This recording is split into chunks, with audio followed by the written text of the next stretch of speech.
Taken from book of Romans, chapter 8, verses 12 to 17. Let's read together. Therefore, brethren, we are debtors, not to the flesh, to live according to the flesh.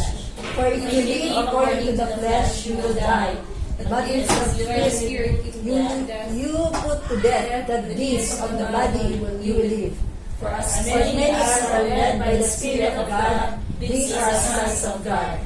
For you did not receive the spirit of bondage again to fear, but you of adoption, by whom we cry out, Abba, Father. The Spirit Himself bears witness with our spirit that we are children of God. And if children, then heirs, heirs of God, and joint heirs with Christ, if indeed we suffer with Him, that we may also be glorified together. Lord God, salamat po, Pansus. Papalain mo po ang iyong mga salita, Lord God. At dalayan ko, bigyan mo po kami ng pangunawa at karunungan mula sa iyong mga salita. Ikaw lamang po makapagtuturo sa amin ng katotohanan, Lord God. Mangusap ka po sa bawat isa. Itago mo ako, Lord God, sa iyong presensya. At dalayan ko, Lord God, na whatever I will speak today are the words that comes from you, Lord God.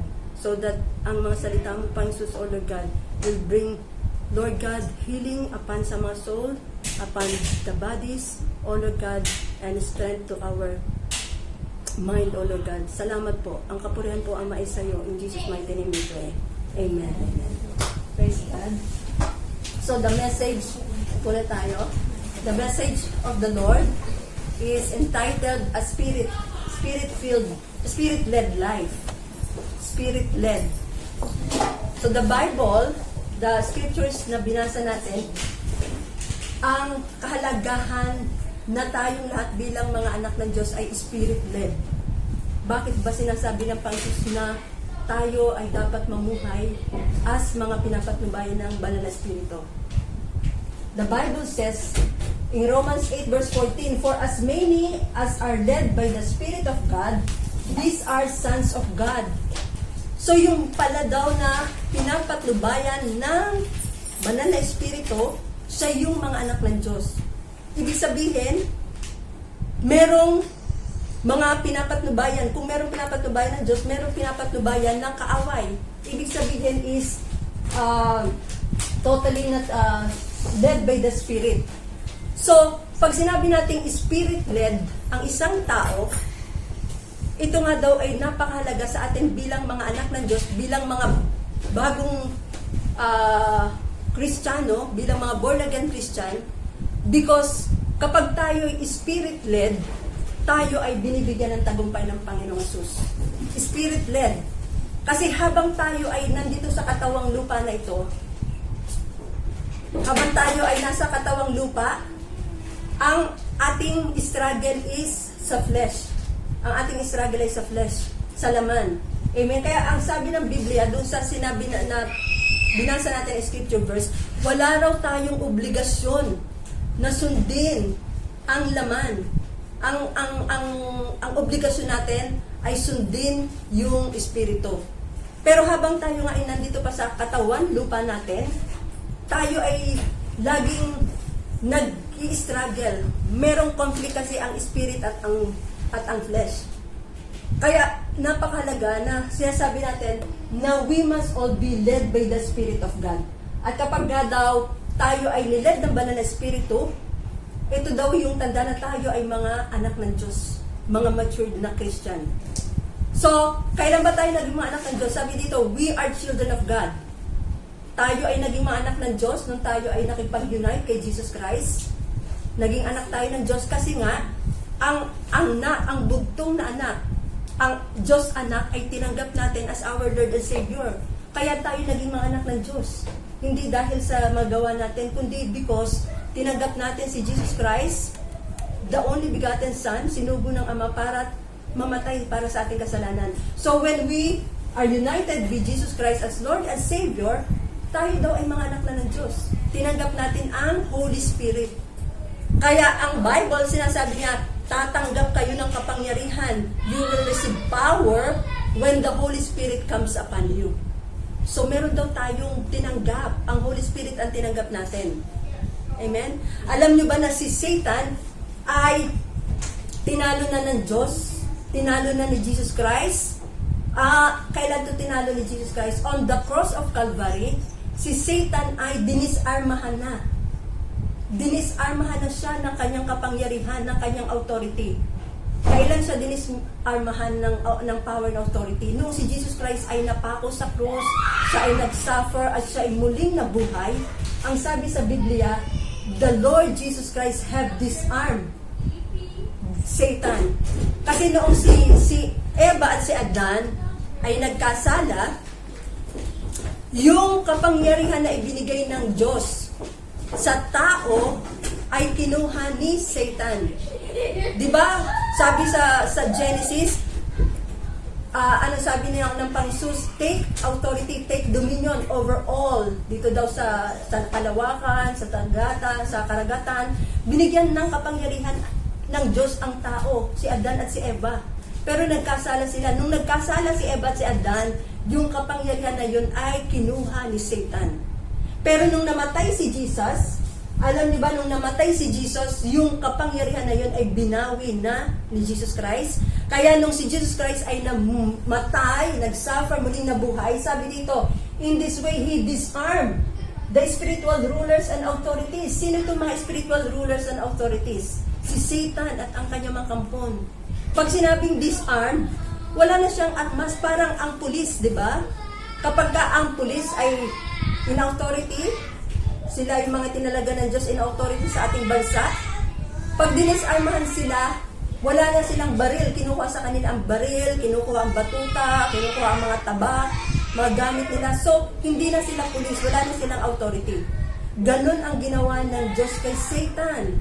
Dinisarmahan na ng Diyos si Satan on the cross of Calvary. Kaya wala na siyang kapangyarihan. At ano sabi dito? In this way, He disarmed spiritual rulers and authorities. He shamed them. Pinahiya siya. At siya ipinarada raw. Tanda ng nagtagumpay na ang Diyos sa krus ng Kalbaryo. Kaya anong ibinigay ni Jesus? Kaya ano ang sabi sa Matthew 28 verse 18? And all power and authority has been given to me. Sino nagsalita noon? Si Jesus. Sabi niya, all power and authority in heaven and on earth, sabi ni Jesus, has been given to me by my Father. At kanino naman ibinigay ang authority at ang power na ito? So lahat ng autoridad at kapangyarihan ay ibinigay ng Diyos Ama kay Jesus. Siya ay nagre-reign. Siya ay nasa heaven and He is reigning in heaven and earth. Pero bago siya umakyat sa langit, kanino niya ibinigay ang kapangyarihan na yan? Ibinigay ni Jesus sa akin, ibinigay ni Lord Jesus sa atin ng mga anak niya. Kaya tayo ay may authority tayo, meron tayong kapangyarihan. Dahil nga, nasa atin ang banal na espiritu. Tatanggap kayo ng kapangyarihan. Ito ang tanda na tayo mga anak ng Diyos. We have received the power and authority. Kaya kapag tayo ay may banal na espiritu, ito yung tanda na tayo nga daw ay malilid ng Holy Spirit. At kapag tayo ay led by the Holy Spirit, magtatagumpay tayo in our Christian life. Kasi ang obligasyon natin ay hindi according to the flesh na susundin natin, according to the Spirit. So, but hindi natin ito kayang gawin sa ganang ating sarili, but binagyan tayo ng Diyos ng kapangyarihan ng banal na espiritu. So, tignan natin ang life ni Jesus. Si Jesus Christ is in the wilderness. Tignan natin, Jesus, in Matthew 4 verse 1, itong si Jesus was led by the Holy Spirit. Sabi dito, then Jesus was led by the Spirit into the wilderness to be tempted there by the devil. So, si Jesus ay Spirit-led. Sabi dito, Jesus was led by the Spirit. Sino ang nag-led kay Jesus papunta ng wilderness? Ang Spirit. Diba? Sabi dito, Jesus was led by the Spirit. Saan dinala si Jesus? Sa wilderness. Ano ang purpose na dinala si Jesus sa wilderness? To be tempted by the devil. So, ibig sabihin, tayo pala ay dinadala ng Holy Spirit. Ang Holy Spirit pala ang nagdadala sa atin sa place of wilderness. At itong place of wilderness na ito is a place para tayo ay mag-rely sa Holy Spirit. Para tayo ay mag-rely sa Holy Spirit at makamta natin ang tagumpay. Amen? Kasi the Holy Spirit, nilid si Jesus ng Holy Spirit. Nilid si Jesus ng Holy Spirit sa wilderness.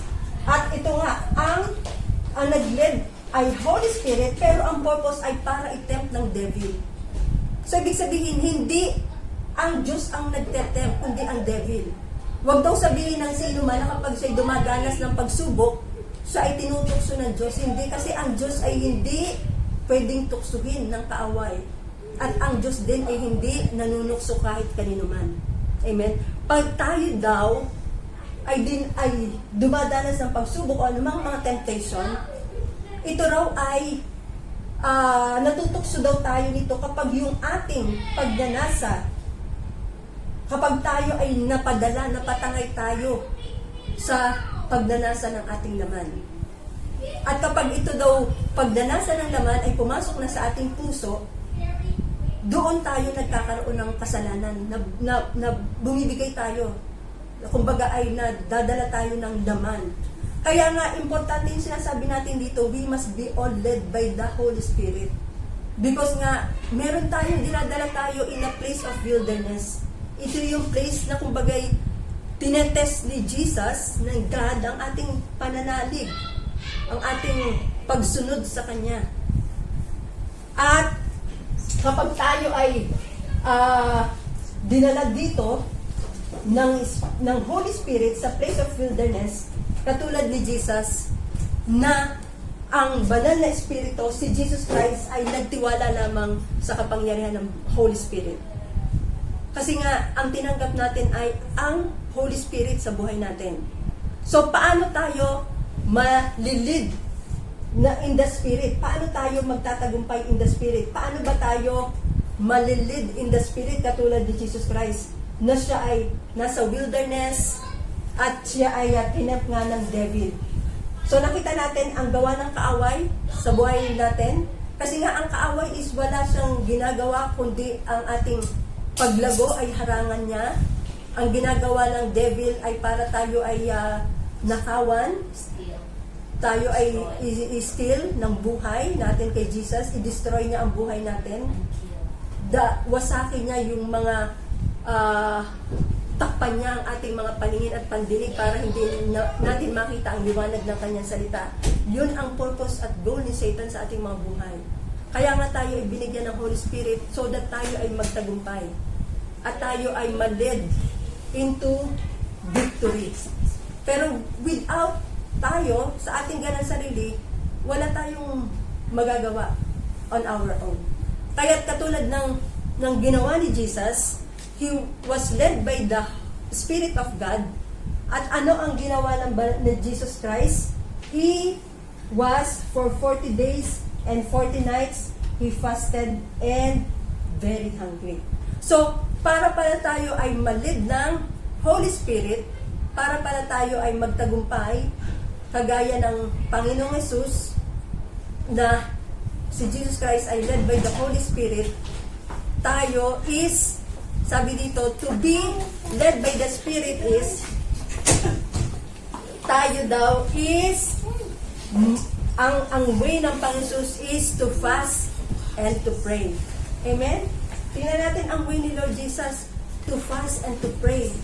Itong fasting at praying ay napakahalaga sa buhay nating mga Kristiyano. Pag tayo ay nanalangin, ano ang ginagawa natin pag tayo nanalangin? Tayo ay lumalapit sa Diyos. Tayo ay nagko-commune sa Panginoong Jesus. Amen? Di ba yung salita ng Panginoong Jesus, kapag tayo ay lumapit sa Diyos, lumalapit tayo sa Kanyang salita. At nandoon ang power ni Lord Jesus kapag tayo ay nanalangin. So, ang prayer and fasting ay napakahalaga sa ating mga anak ng Diyos. Kasi sa pananalangin at pag-aayuno, sinashut down ni Lord. Sinashut down ni God ang gawa ng laman sa mga buhay natin. Nasa-shut down ang ating mga isip. Nasa-shut down ang gawa ng laman sa buhay natin. Katulad ng ginawa ng Panginoon Jesus, for 40 days and 40 nights, He fasted and prayed. Kaya nang he was tempted by the devil, di ba? Siya ay gutom na gutom na. At sabi ng devil, kung ikaw ay anak ng Diyos, gawin mong tinapay ang bato na ito. Pero dahil nga si Jesus Christ ay puno ng Holy Spirit, hindi lang siya niled ng Holy Spirit, pero meron siyang kapangyarihan because ang Holy Spirit ay nasa kanya. Then yung tagumpay, yung gawa ng laman ay napagtagumpayan ni Jesus. Kaya ito rin ang gustong ituro sa atin ng Panginoon sa atin. Tayo bilang mga anak ng Diyos, bilang tayo ay mga Christian na, wala kasing shortcut pagdating sa ating pagiging Kristiyano. Walang shortcut kasi si Jesus Christ, even si Jesus Christ ay nag-fast and pray para yung laman ay hindi manaig sa kanya. Kapag tayo ay nag-fast and pray, sinashutdown nito ang laman natin. Kasi itong laman, ito ang gusto nito ay kasalanan. Ano ba ang gawa ng laman sa atin? Ang laman, ang gusto nito ay kasinungalingan, ang gusto nito ay away, ang gusto nito ay inggit, selos, ano pa, ang gawa nito ay panggulo. In short, ang gawa ng laman ay para tayo ay magkasala. Amen? Pero kapag nga tayo ay nag-prayer and fasting, sinashutdown natin ang gawa ng laman so that yung power ng Holy Spirit ay makanta natin at mapagtagumpayan natin ang gawa ng laman sa buhay natin. Kaya si Jesus Christ, ito ang ginawa niya eh. He fasted and prayed. And napakahalaga na ito rin ay gawin natin kasi ang example na tinutularan natin, ang pattern na ginagawa natin sa buhay natin as Christian ay dapat nakapattern to kay Jesus. So, ang prayer and fasting is napakahalaga. Na kapag tayo ay prayer and fasting, yung salita ng Diyos ay pinapakain natin ang ating kaluluwa at pag sinamahan pa ito natin ng pag-awit, pagsamba sa Panginoon, ang ating espiritu ay pinalalakas ng Diyos. Kaya ako tinuruan ako ng Diyos nung ako ay bagong Christian pa lang. At ako ay na-born again, meron akong struggle sa buhay ko na hindi ko kaya siyang pagtagumpayan. And so, ang Holy Spirit ang nagturo sa akin. Tinuruan niya akong manalangin early in the morning. Ginigising ako ng Holy Spirit eh. Maaga akong gumigising nung ako ay na-born again. By 4 o'clock, gumigising na ako. At minsan mas maaga pa. At yung prayer and fasting, itinuro ito sa akin ng Panginoong Yesus.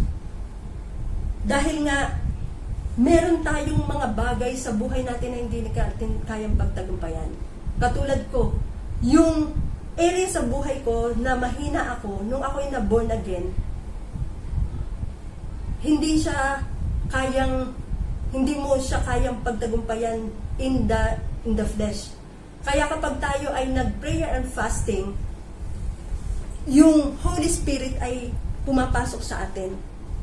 Ginagawa natin ito hindi para sa atin. Kapag sinasabayan natin ito ng pananalangin, hindi lang tayo nag-i-skip ng meal, kundi yung dinadevote natin ang oras natin, imbis na tayo ay kumain at gawin natin yung mga everyday na ginagawa natin, pero dinidevote natin ang oras at ang panahon natin para mas makommune natin ang Panginoong Yesus, para magkaroon tayo ng mas malalim na kaugnayan sa Panginoon.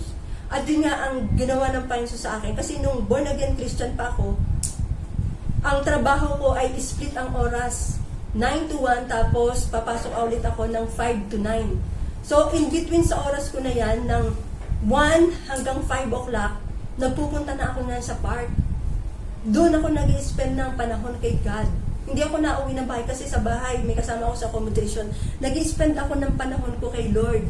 Nag-spend ako ng panahon ko in prayer and fasting. Tapos, yung panahon ko na yung ginagamit ko sa pag-aaral ng salita ng Panginoong Yesus. At hindi lang yung personal na prayer and fasting na ginagawa ko on my personal na gusto ko, pero nagjo-join ako ng corporate prayer and fasting. Tandaan ko na nag-prayer fasting ako ng 7 days na walang kain at walang inom talaga. Yung sobrang init ng katawan ko. Kasi nga, nung hinugot ako ng Panginoong Jesus sa pagiging dito sa born again Christian, na ano ko talaga, yung struggle ko as bagong nilalang, bagong anak ng Diyos, na nag-struggle ako sa sin. And kahit gusto kong gawin na sumunod sa Panginoon, hindi ko talaga kaya.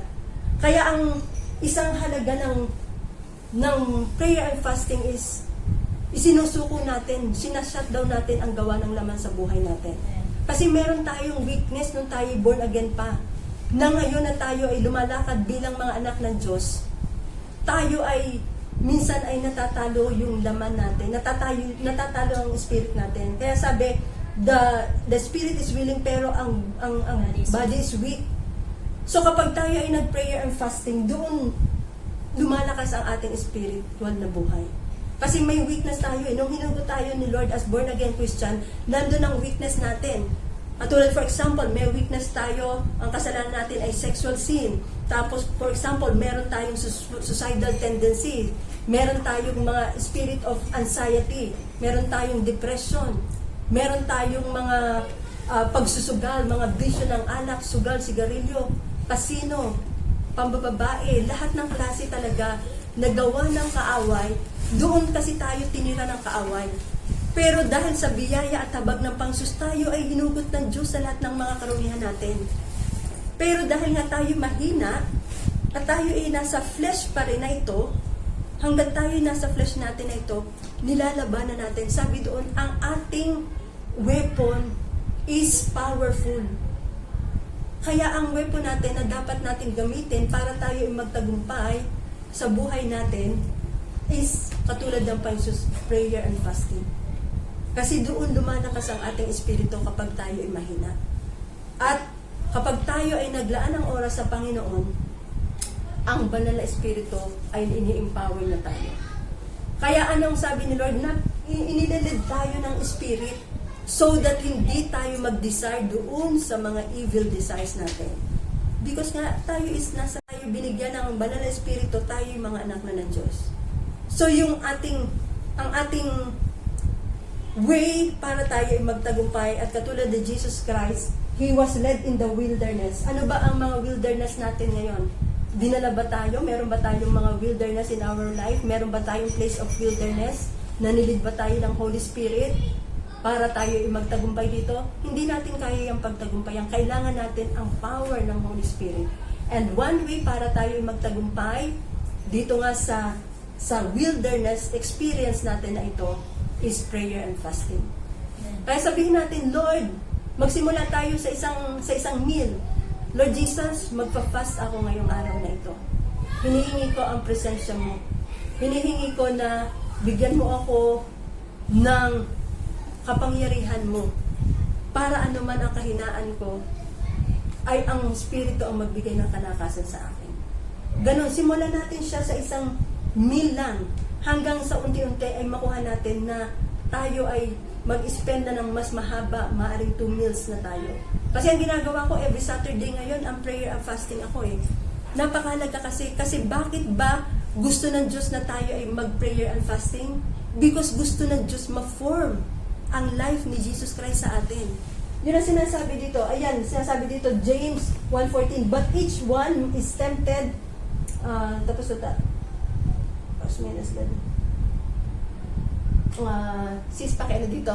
Yun nga daw, bakit tayo sinasabi ng Diyos na na-detempt daw tayo when we are drawn by our desires. Ano yun, doon tayo nahulog.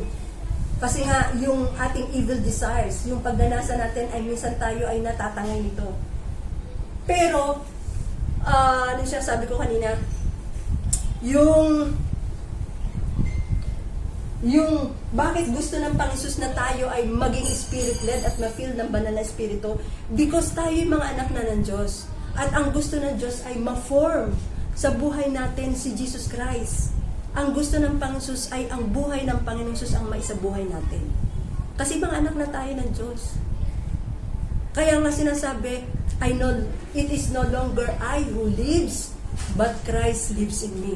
At yun ay magagawa natin. Ang isang way doon is prayer and fasting. Because habang nandito tayo talagang ang dami ng temptation ng kaaway. Natitrigger tayong magalit.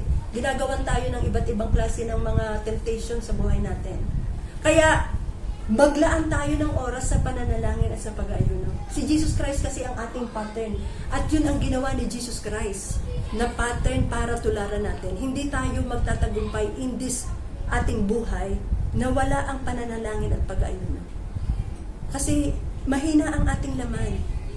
Kaya sinasabi doon, ang ating daw laman at yung espiritu natin ay laging in conflict. Palagi siyang in conflict, palagi siyang nag-aaway. Palaging nag-aaway ang ating espiritu at ang laman. Kaya nung natutunan ko ang mag-prayer and fasting, doon ko na-overcome ang lahat ng mga kahinaan ko sa buhay. Doon ko na-overcome yung mga bagay na ipinapanalangin ko sa Lord at tanggalin sa akin. Kasi nga, yung ating mga buhay, ang way ng Panginoong Jesus ay maging katulad niya. Kaya 'di ba nung si Jesus Christ ay tinawag niya ang kanyang disciple, sabi niya sa unang disciple niya, sabi niya, "Come and follow me, and I will make you fishers of men." Yung sinabi ni Jesus na yun, na come and follow me, hindi lang yung pag-follow na si Jesus ay pupunta, for example, sa Galilee para sundan siya. Pero ang sinasabi ni Lord Jesus na come and follow me, sumunod kayo sa aking halimbawa, maging kagaya ko kayo. Maging kagaya nyo ang pamumuhay ko dapat. Come and follow me. Come and follow me. Sinasabi niya, come and seek me. Come and surrender your life to me. Follow me. Sinasabi ng Lord Jesus, sundin nyo ako. Sundin nyo ang aral ko. Isabuhay nyo ang buhay ko. Yun ang sinasabi ni Lord Jesus na come and follow me. Hindi lang siya yung ipa-follow natin kung saan siya pupunta, pero ang pag-follow natin is si Jesus Christ ang ating maging pattern sa buhay natin. Kasi sabi niya, come and follow me. At ito nga ang way ni Jesus Christ nung siya ay he was tempted, nung siya ay dinala ng Panginoon sa wilderness. Ang Holy Spirit ang nagdala sa kanya at nandoon, sinubok siya ng dyablo. Kaya ganun din ang ating mga buhay. May mga pagkakataong tayo sinusubok ng kaaway. Pero yung pagtatagumpay ni Jesus, he was led by the Spirit. Ang ginawa niya ay nag-prayer and fasting siya. At yun na yun ang prayer and fasting. Nung sinabi ni Lord Jesus, come and follow me. Itong isang example na ibinibigay sa atin ni Jesus. We must follow Him sa pamagitan ng pananalangin at pag-aayuno. Kasi si Jesus Christ, bago niya ginawa yung mangaral ng salita ng Diyos, early in the morning, pumupunta na siya sa God the Father. Nag-i-spend na siya ng oras niya kay God the Father. Nagko-commune na siya ng malalim. Para ang lahat ng gagawin niyang ministry, public ministry, yung pagpapalayas ng mga demonyo, paghihil ng mga sick, ay ano na siya, prepared na siya. Kasi nasa katawan tao siya eh. Although sabihin natin siya ay Diyos, nasa kalalagayan siyang tao. So, ganun din tayo. Pag sinabi ng Lord Jesus, come and follow me and I will make you fishers of men, unang-una ang dapat yung gagawin natin, yung come follow me, to be like Him. To be like Him muna. At yung to be like Him na yun is nag-i-spend tayo ng time talaga kay Lord. Nalilid natin ang ating sarili kay God. Nagko-commune tayo ng malalim sa Kanya kasi kapag tayo malalim na sa Panginoong Jesus, mas lalo tayong bibigyan ng kapangyarihan ng Diyos para tayo ay mag-win ng mga soul. So come and follow me and I will make you fishers of men. So kapag tayo ay we live like Jesus, yung prayer and fasting ay fino-form niya ang life ni Jesus sa atin. At kapag na-form na ang life ni Jesus sa atin, ang buhay natin ngayon ay nagiging patotoo na sa mga taong nakakilala sa atin. Kaya kapag tayo ay led by the Spirit of God, at yung Holy Spirit ang in-invite natin sa ating pananalangin at pag-aayuno,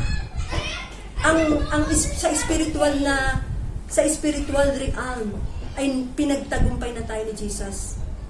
Kumbaga bago pa lang natin may pinapanalangin tayo, halimbawa meron tayong kakausaping tao or kaya naman meron tayong gustong baguhin sa ating sarili. Pag tayo ay nag-spiritual fasting and a prayer, in the spiritual realm, tinatalo na yun ng Spirit of God. Kumbaga, sa spiritual is nagtatagumpay na tayo.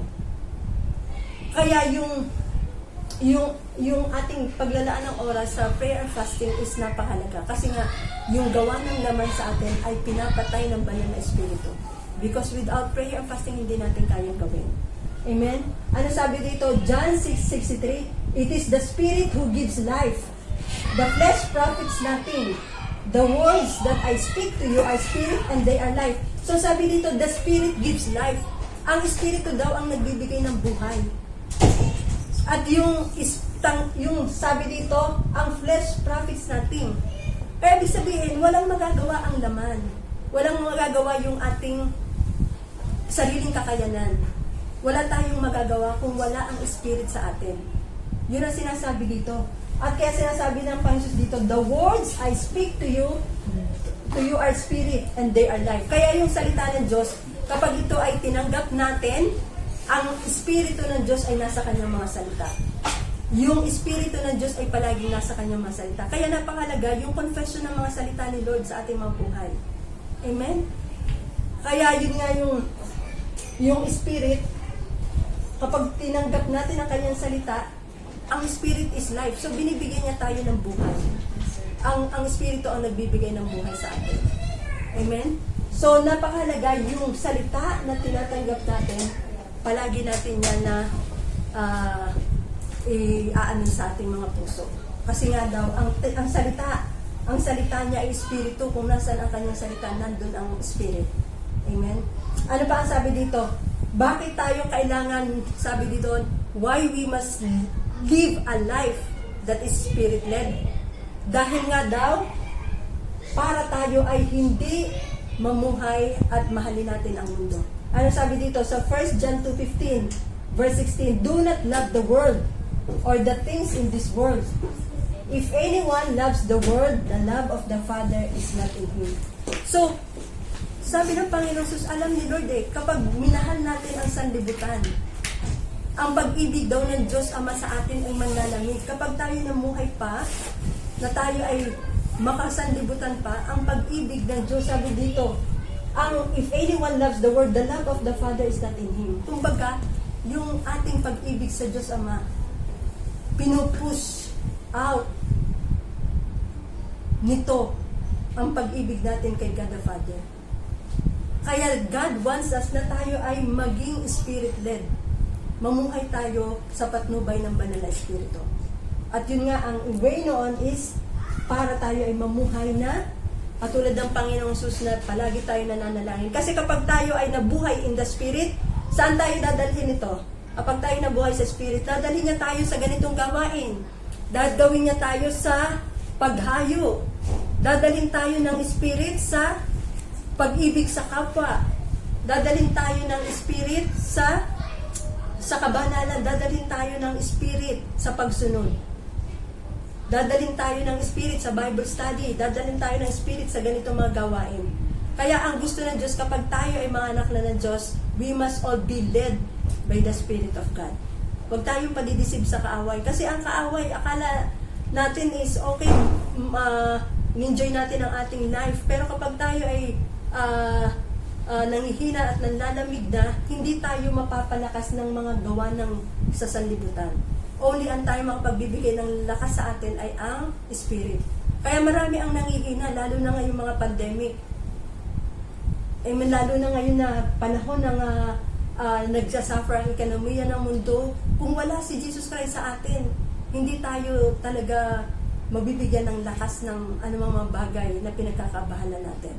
Because only Jesus Christ ang magbibigay ng lakas sa atin. So sabi dito, do not love the world or the things in this world. For anyone loves the world, the love of the Father is not in him. Yung pala ang ibig sabihin noon, kapag daw tayo, minahal natin ang sanlibutan, wala ang pag-ibig natin sa Ama. Kasi nga, ang mundo, sino ba ang may-ari ng sanlibutan?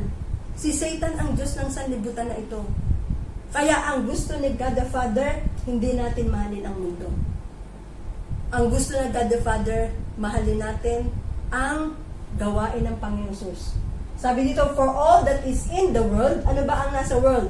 The lust of the flesh, the lust of the eyes, and the pride of life is not of the Father, but is of the world. Kaya si Jesus Christ, nung siya ay tinempt ng ni Satan. Nasa wilderness siya. Itong tatlo na ito, ang temptation ay binigay ni Satan kay Jesus Christ. Pride of life, lust of the eyes. Kaya sabi ni Satan kay Jesus, pinakita niya inakyat siya sa pinakamataas na tuktok. Sabi ni Satan, ibibigay ko sa iyo ang kaharian ng mundo. Sambahin mo lamang ako. Tinanong siya ni Satan dito sa pride of life. Pero anong sabi ni Jesus? Because si Jesus Christ ay full of the Holy Spirit, siya ay led ng Holy Spirit at siya ay nag-prayer and fasting. Sabi niya, get away Satan. Ang sabi ng salita ng Diyos, ang sambahin mo lamang ay ang Diyos na lumikha sa iyo. Amen? So, ang ating tagumpay is sa pamagitan ng ating relasyon sa Panginoong Hesus. Kapag tayo ay empowered ng Holy Spirit, kapag tayo ay nileled ng Banal na Espiritu, katulad ng Panginoong Hesus, anuman ang gawa ng kaaway sa ating mga buhay, pagtatagumpayan natin yan. Hindi dahil sa ating lakas, hindi dahil sa tayo ay marunong, hindi dahil sa tayo ay edukado, hindi dahil tayo ay may kapangyarihan sa ating siyudad, pero dahil lamang sa ating relasyon sa Panginoon Jesus. Amen? The love of the Father. For all that is in the world, yun nga daw, lust of the eyes. So, ngayon, ano ba ang mga weaknesses natin na maaring nasa wilderness tayo? In the Bible, merong isa kasing istorya sa Bible na ito'y isang lalaki, nung dumating si Jesus Christ, itong lalaki na ito ay lumapit kay Jesus. Nung nakita niya itong si Jesus, lumuhod siya. At sabi niya kay Jesus, sabi niya, Lord Jesus, mahabag po kayo sa akin, maawa kayo sa akin. Kasi yung anak ko, sabi niya ganyan, yung anak ko ay may epilepsy. At kapag siya ay sinusumpong, sobra siyang nahihirapan. At sabi niya, itong epilepsy na ito ay ibinubuwal niya ang kanyang anak at lubos siyang nahirapan. Kaya sabi ng tatay, dinala ko po itong aking anak sa iyong mga alagad, pero hindi po nila napalayas ang demonyo. Ano ang sabi ni Lord Jesus? Sabi ni Lord Jesus, nagalit siya sa kanyang mga alagad, nagalit siya sa tatay din ng bata. Sabi niya, lahing walang pananampalataya, lahing napakasasama, lahing walang mga pananampalataya, hanggang kailan ko kayo pagtitisan? Because ang gusto ni Lord ay manalig sa pananampalataya. Anong sabi ni Lord? Dalhin niyo sa akin ang bata. So, sa atin, kung titingnan natin, pag sinabi ni Lord Jesus, na dalhin niyo sa akin ang bata, kaya nung dinala kay Jesus ang bata, yung batang may epilepsya, inutusan ni Jesus ang bata, inutusan ni Jesus yung demonyo sa katawan ng bata at lumayas yung demonyo sa katawan ng bata. So, gumaling at lumaya ang bata. At kaya nung umalis na ang tatay at nandun na lamang ang mga alagad, nagtanong ang mga alagad, Lord Jesus, bakit po hindi namin napalayas ang ganitong uri ng demonyo? Ano ang sabi ni Lord Jesus? Kung meron daw kayong pananampalataya, sabi niya, kung meron kayong pananampalataya na katulad lamang ng buto ng mustasa na sobrang liit, at nanalig kayo sa akin, mapapalayas nyo ang ganitong uri ng demonyo. At ano pa sinabi ni Lord Jesus? Ang ganitong uri ng demonyo ay mapapalayas nyo lamang sa pamagitan ng pananalangin at pag-aayuno. So, sa atin na buhay ngayon, ano ba yung mga weaknesses natin? Kasi sabi ni Lord Jesus, dalhin nyo sa akin ang bata. Itong bata is a type of yung mga weaknesses natin. Ano ba ang weaknesses natin na sinasabi ni Lord? Dalhin nyo sa akin ang bata. Dalhin nyo sa akin ang weaknesses nyo. Kasi sinasabi ni Lord Jesus, dalhin nyo sa akin ang bata. So tayo, sinasabihan tayo ni Lord, dalhin nyo sa akin anuman ang kahinaan nyo. Dalhin nyo sa akin ang inyong weakness. Dalhin nyo sa akin ang inyong bisyo ng pagsusugal at pagsisigarilyo. Dalhin nyo sa akin ang inyong problema. Dalhin nyo sa akin ang maaring pagnanakaw. Dalhin nyo sa akin ang pambabae nyo. Dalhin nyo sa akin yung mga bagay na nag-i-struggle kayo. Dalhin nyo sa akin ang kahirapan nyo, ang kaguluhan nyo. Dalhin nyo sa akin ang inyong mga anxiety, mga depression nyo. Kasi nga, si Lord Jesus ang may kakayanan ng magpalas ito. At ano sabi ni Lord? sa pamagitan ng pananalangin at pag-ayuno. Pag dinala natin ito kay Lord Jesus, ibig sabihin kapag tayo ay dinala natin itong type of bata, itong type na weaknesses natin sa Panginoon, pag dinala natin ito kay Lord Jesus at ginamit natin yung pattern ni Lord Jesus Christ na tayo ay nag-prayer and fasting, then makakamta natin, tayo ay mapapalaya sa ganito. Kasi sabi ni Lord Jesus, itong ganitong uri ng demonyo ay mapapalaya naman sa prayer fasting. So one way para tayo ay malid ng Holy Spirit, to be Spirit-led, is dadali natin sa Diyos ang ating mga kahinaan. Dadali natin sa Diyos ang lahat ng weakness natin. Dadali natin si Lord ang mga struggles, ang mga pain at mga hurt natin. At sasamahan daw natin ito ng pananalangin at pag-ayuno. Kapag ginaya natin ang katulad ng Panginoon, ang pattern na ginawa ni Lord Jesus, do siya ay dumaan sa wilderness, do si Jesus Christ ay dinala, ang Holy Spirit ang nagdala sa kanya sa wilderness, nagtagumpay si Lord Jesus. Amen? Hindi dahil sa... So tayo rin, ganun din ang gagawin ng Panginoon sa atin. When we come to God, dinala natin yung bata, which is type ng ating mga problem at kahinaan, at tayo ay nag-prayer and fasting, matatagumpayan natin ang lahat. Amen? Kaya ang sabi dito, so I say, Galatians 4:16, I say then, walk in the Spirit, and you shall not fulfill the lust of the flesh. Kasi kapag tayo ay lumakad in the Spirit, kapag tayo ay nabuhay sa Espiritu, hindi daw natin i-fulfill ang lust of the flesh. Kasi nga, yun tayo mahina tayo. Habang tayo ay naghihintay sa pagdating ng Panginoon, ang ating ipamumuhay dapat ay ang Espiritu. Mamuhay tayo sa Espiritu. That's the only way para tayo magtagumpay. Ano pa sabi dito? For the flesh lusts against the Spirit, and the Spirit against the flesh. Magkaaway ang laman at ang Espiritu. At ang sabi dito, and these are contrary to one another, so that you do not do the things that you wish. Sabi ng kanta, di ba? Gusto kong bumait pero hindi ko magawa. So yun yung ating